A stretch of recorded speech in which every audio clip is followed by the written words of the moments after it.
Gamer Dude! Aha! Alright everyone, Mario Kart Gamer Dude here, with the final info that we got about Super Mario Party Jamboree. I hope, because a lot of info came around that I had to, I already recorded the audio for this, but then more and more new info came out, and I'm like, oh my goodness, really? So I decided to redo the audio and, add more onto it and everything, so, okay. Here we go. So first, Nintendo posted the overview trailer showing a lot more of the minigames and new modes, as well as the boards. And we also got new gameplay about the game, as well as detailing even more. Oh, this is gonna be a lengthy one. As we know, there are 7 boards, but you have to unlock some of these boards. Fellow YouTuber friend of mine, SwiftJar, found images on the Nintendo UK site telling us how to unlock them. To unlock Western Land, you have to reach Silver Player rank. For Mario's Rainbow Castle, you must get Gold. And for King Bowser's Keep, you must get the Diamond rank. I imagine that it may take a while to reach these ranks, but that's a good thing. I like a challenge. And that's what I've been wanting lately from all these new Mario entries. Giving us time and making us work to unlock things, not just drop them in free updates. We find out that you earn points to get up the ranks by just doing things and getting achievements, which can grant you points to spend away in the hub world. Next, we see more gameplay and... What? Oh my god! What is that? The woman was too stunned to speak. No. No! No! Yes! Oh Good my- boy. Yes! Happy birthday.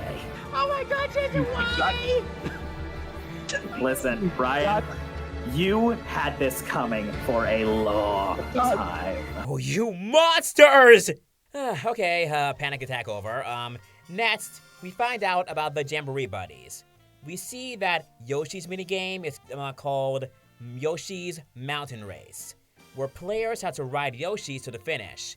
And then we see that Rosalina's minigame being a snowboard race to the finish as she floats her way, meaning as a beater in the race. But she's floating, not a snowboard. I do wonder if this whole area here is a reference to her track in Mario Kart. We also find out that there are only 10 Jamboree Buddy minigames, those being Mario, Luigi, Peach, Daisy, Wario Waluigi, Yoshi, Rosalina, DK, and Bowser Jr. So, unfortunately, not everyone in the game will be a Jamboree Buddy. And honestly, while it may be a bummer that not everyone will get a minigame based off of them, it does make sense. There's only so much you can come up with when it comes to ally abilities. Yeah, of course they can surely come up with minigames for all the other characters, but for abilities, it would be very hard to come up with unique ones and not get repetitive, especially in a 22 playable character roster. They also stick around for only about 3 turns, so don't think you're gonna have them the entire game. That would be broken. Oh, and remember when I said you can use the Jamboree Buddies for getting 2 items and 2 stars if you have enough coins? And there's also a penalty and stuff. Well, here's another positive. Apparently, you can use the Boo twice if you have a Jamboree Buddy with you. That means if you have 100 coins, I can steal a star from you twice. And if you don't have enough, just use the free to get more coins, and then if you have enough, then you can steal the star. Oh my goodness, this is evil. This is beyond evil. Even more so than the chance time, adding more chance time spaces. Oh my goodness. Oh, this is going to get toxic. Party Crashers, you know I'm talking about you guys. Oh boy. Up next, we have the motion control modes, such as the Paratrooper Flight School, where you and another player will play certain games/tasks like collecting bitty buggies or escorting a player to a location.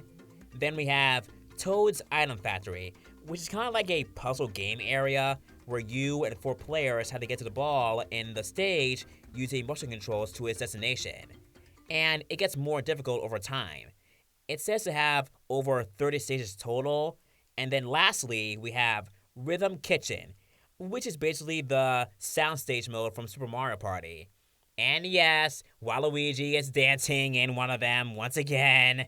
They really do know that character so well. He loves to dance. Also to please the Waluigi fans. They go over once again about the Koopathlon and Bowser's Kaboom Squad.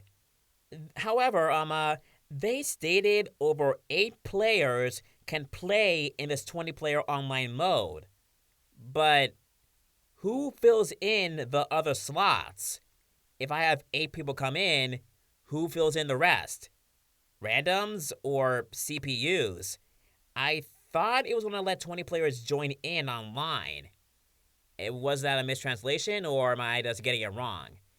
You guys understand what I mean, right? That sounds weird.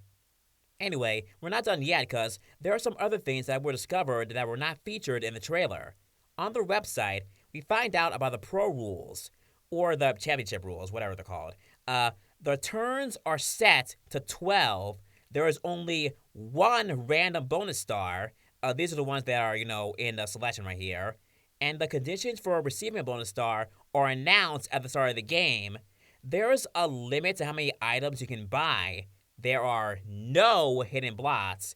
You can choose the item to have before you start. The Bowser space always steals a star. Wow. Okay. Wow. Oh my goodness. Okay. This seems like a more difficult or more different way of Mario Party. And honestly, I'm all for it. Give me a challenge. I will do this. I can guarantee you that there will be things to unlock by playing this mode. So I'm all for it. If I had to unlock Pauline by playing the Pro Rules, I will do it. We also see a little bit of the hub world. And it does look like you can choose whoever you want to walk around in, like with Super Mario Party. You can even take pictures of things around the area. This is just so cool, man. We see more of the islands, and man, things look so massive and everything. Man, this is so great. We also find out that you can create stickers and card designs, which is very cute, and another incentive to keep playing to buy all you can. Last but not least, we find out that there is indeed a single-player mode called Party Planner Track. And it seems to be similar to the mode in Mario Party Advance, but better, where it doesn't have me wanting to pull my hair out.